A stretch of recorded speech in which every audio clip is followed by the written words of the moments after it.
ಹರಿ ಓಂ ತತ್ಸತ್. ಎಲ್ಲರಿಗೂ ನಮಸ್ಕಾರ. ನಾನಿವತ್ತು ಮತ್ತೊಂದು ಹೊಸ ಕತೆ ಜೊತೆಗೆ ಬಂದನಿ. ಅದು ಯಾವುದಪ್ಪ ಅಂತಂದ್ರೆ ಕೂರ್ಮ ಅವತಾರ. ಈ ಕೂರ್ಮ ಅವತಾರ ಅಂದರೆ ಏನು, ಅದನ್ನು ಯಾರು ತಾಳಿದ್ರು, ಯಾಕೆ ತಾಳಿದ್ರು, ಅದರಿಂದ ಆಗಿದ್ದಂಥ ಉಪಯೋಗಗಳೇನು, ನಾನು ಇದನ್ನೆಲ್ಲ ಇವತ್ತು ನಿಮಗೆ ತಿಳಿಸ್ಕೊಡ್ತೇನೆ. ತಿಳ್ಕೊಳ್ಳೋಣ ಬರ್ರಿ. ಈ ಕೂರ್ಮ ಅಂದರೆ ಅದು ಸಂಸ್ಕೃತ ಪದ. ಕನ್ನಡದೊಳಗೆ ನಾವು ಅದಕ್ಕೆ ಆಮೆ ಅಂತ ಕರಿತೀವಿ. ಈ ಆಮೆ ಅವತಾರ ತಾಳಿದವರು ಬೇರೆ ಯಾರು ಅಲ್ಲ, ನಮ್ಮ ವಿಷ್ಣು ಅಂದರೆ ಶ್ರೀಹರಿ. ಇದು ವಿಷ್ಣುವಿನ ಎರಡನೇ ಅವತಾರ, ಕೂರ್ಮ ಅವತಾರ. ಈ ಅವತಾರನ ವಿಷ್ಣು ಯಾಕೆ ತಾಳ್ತಾರಪ್ಪ ಅಂತಂದ್ರೆ, ಒಂದು ಸತಿ ದೂರ್ವಾಸ ಮುನಿಗಳು ತಾವೇ ರೆಡಿ ಮಾಡಿದ್ದಂಥ ಒಂದು ಚಂದದ ಹಾರನ ಇಂದ್ರನಿಗೆ ಒಪ್ಪಿಸ್ತಾರ. ಇಂದ್ರ ಏನು ಮಾಡ್ತಾರ ಅಂದ್ರೆ, ಅಲ್ಲೇ ಇದ್ದ ತಮ್ಮ ಐರಾವತ ಅಂದ್ರೆ ಆನೆಯ ಸೊಂಡಿಲಿಗೆ ಆ ಹಾರನ್ನ ಕೊಡ್ತಾರೆ. ಆ ಆನೆ ಏನು ಮಾಡ್ತೈತೆ ಅಂದ್ರೆ, ಆ ಹಾರನ ತನ್ನ ಕಾಲೊಳಗೆ ಹಾಕೊಂಡು ತುಳಿದು ಹಾಳು ಮಾಡಿಬಿಡ್ತೈತಿ. ಇದನ್ನು ನೋಡಿದಂಥ ದುರ್ವಾಸ ಮುನಿಗಳಿಗೆ ಫುಲ್ ಸಿಟ್ಟು ಬಂದು ಇಂದ್ರ ಮಾಡಿದ ತಪ್ಪಿಗೆ ಇಡೀ ದೇವಾನುದೇವತೆಗಳಿಗೆ ಶಾಪ ಕೊಡ್ತಾರೆ. ಆ ಶಾಪ ಏನಪ್ಪ ಅಂತಂದ್ರೆ, ದೇವಾನುದೇವತೆಗಳಲ್ಲಿರೋ ಶಕ್ತಿ ನಶಿಸಿ ಹೋಗಲಿ, ಅವ್ರದ್ದೆಲ್ಲ ಶಕ್ತಿನೂ ನಾಶ ಆಗಲಿ, ಆ ಶಕ್ತಿ ಎಲ್ಲೂ ಉಪಯೋಗಕ್ಕೆ ಬರಬಾರ್ದು ಅಂತ ಹೇಳಿ ಶಾಪ ಕೊಟ್ಬಿಡ್ತಾರೆ. ಇದನ್ನು ತಿಳಿದಂಥ ಅಸುರರು ಎಲ್ಲ ದೇವಲೋಕಕ್ಕೆ ಆಕ್ರಮಣ ಮಾಡಿಬಿಡ್ತಾರೆ. ಇದರಿಂದ ಭಯ ಆದಂಥ ಎಲ್ಲ ದೇವಾನುದೇವತೆಗಳು ವಿಷ್ಣುವಿನ ಹತ್ರ ಹೋಗಿ ಮೊರೆ ಹಾಕ್ತಾರೆ. ಈ ಥರ ಆಗೈತಿ, ಎಲ್ಲ ರಾಕ್ಷಸರು ನಮ್ಮನ್ನೆಲ್ಲ ಆಕ್ರಮಣ ಮಾಡಿಬಿಟ್ರ, ಇದಕ್ಕೆ ನೀನೇ ನಮಗೆ ಪರಿಹಾರ ಕೊಡಬೇಕು ಅಂಥೇಳಿ ವಿಷ್ಣುವಿನಲ್ಲಿ ಬೇಡ್ಕೊಂತಾರೆ. ಆವಾಗ ವಿಷ್ಣು ಹೇಳ್ತಾರೆ, ನೀವು ಯಾವುದಕ್ಕೂ ವರಿ ಮಾಡ್ಕೊಳ್ಳೋ ಅವಶ್ಯಕತೆ ಇಲ್ಲ, ನಾನು ನಿಮಗೆ ಸಹಾಯ ಮಾಡ್ತೇನೆ ಅಂತೇಳಿ ಉಪಾಯ ಮಾಡ್ತಾರೆ. ಉಪಾಯ ಮಾಡಿ ಅಸುರರ ಹತ್ರ ಬಂದು ಒಂದು ಕ್ಷೀರ ಸಾಗರ ಐತಿ, ಅಲ್ಲಿ ನಾವು ಮಂಥನ ಮಾಡಿದ್ವಿ ಅಂತಂದ್ರೆ ನಮ್ಗೆ ಅಮೃತ ಸಿಗ್ತತಿ. ಆ ಅಮೃತನ ಯಾರು ಕುಡಿತಾರೋ ಅವರು ಅಮರರಾಗ್ತಾರ. ಒಂದು ಕಡೆ ರಾಕ್ಷಸರಿರ್ರಿ, ಒಂದು ಕಡೆ ದೇವಾನುದೇವತೆಗಳಿರ್ತವಿ, ಯಾರಿಗೆ ಸಿಗುತ್ತತಿ ಅವ್ರು ಕುಡಿಯೋಣ ಅಮೃತನ ಅಂತ ಹೇಳ್ತಾರೆ. ಇದಕ್ಕೆ ಒಪ್ಪಿದ ಅಸುರರು ಆಯಿತು ಸರಿ, ನಾವು ಸಮುದ್ರ ಮಂಥನ ಮಾಡ್ತೇವಿ ಅಂತ ಹೇಳ್ತಾರೆ.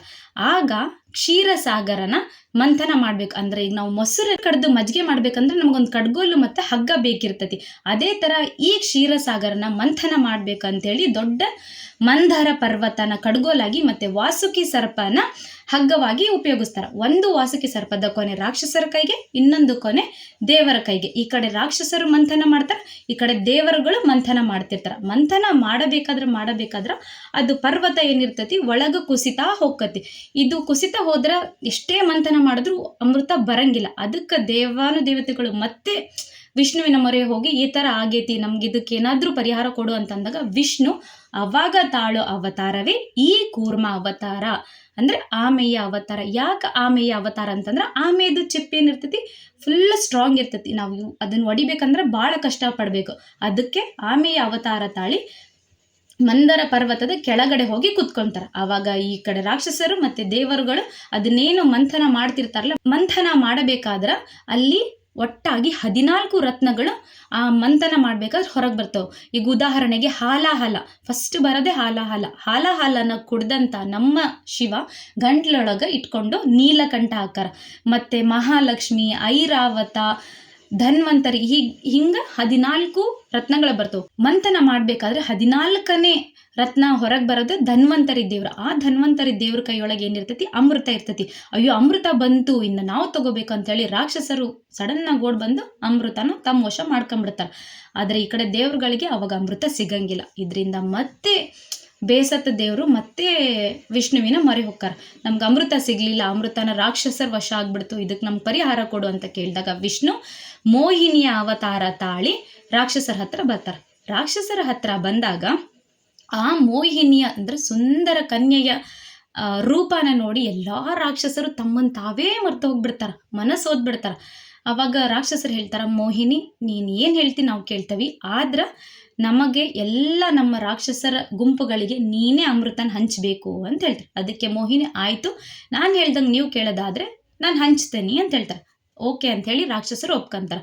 ಆವಾಗ ಮೋಹಿನಿ ಅಂದರೆ ವಿಷ್ಣುವಿನ ಅವತಾರದಲ್ಲಿರುವಂಥ ಮೋಹಿನಿ ಒಂದು ಕಡೆ ದೇವಾನುದೇವತೆಗಳು, ಇನ್ನೊಂದು ಕಡೆ ರಾಕ್ಷಸರನ್ನು ನಿಲ್ಲಿಸಿ ದೇವ್ರ ಕಡೆಯಿಂದ ಅಮೃತನ ಹಂಚ್ಕೊಂಡು ಬರ್ತಾರೆ.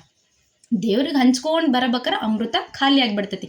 ಯಾಕೆ ವಿಷ್ಣು ಬರೀ ದೇವರುಗಳಿಗೆ ಹಂಚಿ ಅಮೃತನ ಖಾಲಿ ಮಾಡ್ತಾರ, ಅದಕ್ಕೂ ಒಂದು ಕಾರಣ ಐತಿ. ಏನಪ್ಪ ಅಂತಂದ್ರೆ, ಒಂದು ಚೂರು ಅಮೃತ ಏನಾದರೂ ರಾಕ್ಷಸರಿಗೆ ಸಿಕ್ತು ಅಂತಂದರೆ ಆ ರಾಕ್ಷಸರು ಇಡೀ ಸಮಾಜ ಅಂದರೆ ಇಡೀ ಲೋಕನೇ ನಾಶ ಮಾಡಿಬಿಡ್ತಾರ, ಅವ್ರಿಗೆ ಅಮೃತ ಸಿಗಬಾರ್ದು ಅನ್ನೋ ಒಂದು ಕಾರಣಕ್ಕೆ ವಿಷ್ಣು ಮತ್ತೆ ತಲೆ ಓಡಿಸಿ ಬರೀ ದೇವರುಗಳಿಗೆ ಅಮೃತನ ಕೊಟ್ಟು ಅಮೃತನ ಖಾಲಿ ಮಾಡಿಬಿಡ್ತಾರ. ಇದು ರಾಕ್ಷಸರಿಗೆ ಗೊತ್ತಾಗ್ಬಿಡ್ತೈತಿ, ಅಯ್ಯೋ ಮೋಹಿನಿ ರೂಪದಲ್ಲಿ ಬಂದಿದ್ದು ವಿಷ್ಣು, ಅಯ್ಯೋ ನಾವು ಅಷ್ಟು ಕಷ್ಟಪಟ್ಟು ಮಂಥನ ಮಾಡಿದ್ರು ನಮ್ಮ ರಾಕ್ಷಸರಿಗೆ ಅಮೃತ ಸಿಗಲಿಲ್ಲ ಅಂತ ಕೋಪಗೊಂಡ ರಾಕ್ಷಸರು ದೇವರುಗಳ ಮೇಲೆ ಯುದ್ಧಕ್ಕೆ ಬರ್ತಾರ. ಆವಾಗ ಆಲ್ರೆಡಿ ಇಲ್ಲೇ ಅಮೃತ ಸಿಕ್ಕಿರೋಂಥ ದೇವರುಗಳು ಅವ್ರದ್ದು ಎಲ್ಲ ದುರ್ವಾಸ ಮುನಿಗಳ ಶಾಪನೂ ಹೋಗಿರ್ತೈತಿ, ಅಮರರಾಗಿರ್ತಾರ.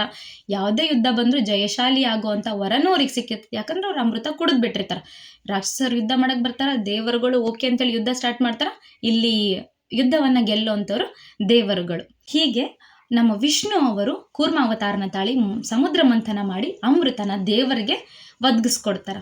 ಬರೀ ಕೂರ್ಮ ಅವತಾರ ಅಲ್ಲ, ಇದೇ ಥರ ಹಲವಾರು ಅವತಾರಗಳನ್ನು ವಿಷ್ಣು ಅವರು ತಾಳಿ ಲೋಕ ಕಲ್ಯಾಣ ಮತ್ತು ದೇವರುಗಳಿಗೆ ಸಹಾಯ ಮಾಡ್ಯಾರ.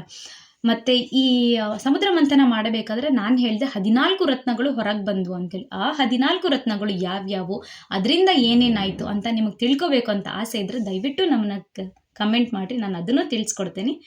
ಈ ಸ್ಟೋರಿ ನಿಮಗೆ ಅರ್ಥ ಆಗೈತಿ, ನಿಮಗೆ ಉಪಯೋಗ ಆಯಿತು ಅಂತ ನಾನು ಅನ್ಕೊತೀನಿ. ಧನ್ಯವಾದಗಳು. ಹರಿ ಓಂ ತತ್ಸತ್.